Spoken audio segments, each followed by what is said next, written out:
प्रणाम। एक विनती है आपसे। कहिए राजन। पिछले कई दिनों से मेरे स्वप्न में मेरे पिताश्री आ रहे हैं। मैंने ब्राह्मणों से भी इसका अर्थ पूछा तो उनका कहना था कि तुम्हारे पिताश्री को शांति नहीं मिली, उनके लिए पूजा करनी हो, यज्ञ संपन्न करना होगा। आप तो परम ज्ञान का स्वरूप है, तो विनती है आपसे कि पूजा विधि आप ही के हाथों से हो, जो मेरे पिताश्री तक पहुंचे, उन्हें मुक्ति मिले, जीवन मरण के इस चक्र से वो मोक्ष पाले। अवश्य राजन। आप मिट्टी के 2 घड़े मंगवाइए, एक में घी भरवाइए और एक घड़े में कंकड़ पत्थर भरवाइए, और उन दोनों घड़ों के मुंह कपड़े से बंधवा दीजिए और उन्हें लेकर नदी के तट पर आइए।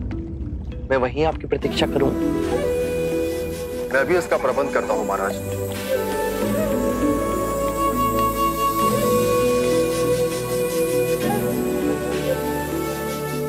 महाराज, अब आप इन दोनों घड़ों को पानी में डाल दीजिए।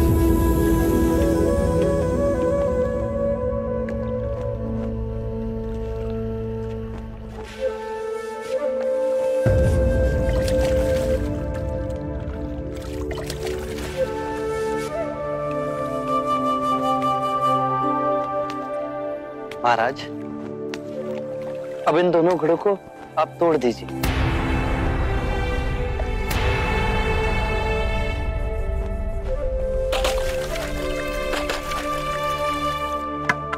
महाराज, अब आप ध्यान से देखिए कि ऊपर उठ पानी पर तैरने लगा।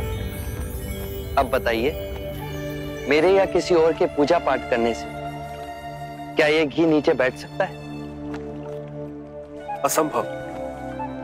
ये तो घी का स्वभाव ही नहीं। सत्य कहा आप। उसी प्रकार किसी भी पूजा पाठ, विधि विधान, कर्म कांड के द्वारा पानी के अंदर डूबे हुए कंकड़ पत्थर क्या ऊपर आ तैर सकते हैं? नहीं बुद्ध, ये तो प्रकृति के नियम के विरुद्ध है। तो हम प्रकृति से भिन्न कैसे हुए? हम भी तो प्रकृति का ही रूप है। सत्य कहा बुद्ध। एक सत्य ये भी है राजन, यदि हमारे पूर्वजों ने अपने जीवन काल में कंकड़ पत्थर बोए, दुष्कर्म किए, तो वो स्वाभाविक ही कंकड़ पत्थर की तरह नीचे बैठ जाएंगे। और यदि उन्होंने अपने जीवन काल में सत्कर्म किए तो स्वाभाविक ही घी की तरह ऊपर आ तैरने लगेंगे। जो बोएंगे वही काटेंगे। परंतु इस शरीर रूपी जीवन काल में ही नहीं, अपितु इस शरीर रूपी जीवन काल के पश्चात वाली यात्रा में भी हम जैसे कर्म करेंगे वैसा ही फल मिलेगा। अब बताइए, इस प्रकृति के नियम को कोई पूजा पाठ, कर्म कांड, विधि विधान, यज्ञ हवन मिटा सकता है? राजन, मैं भी इसको नहीं बदल सकता। केवल अच्छे कर्म ही मनुष्य की मुक्ति का द्वार खोलेंगे।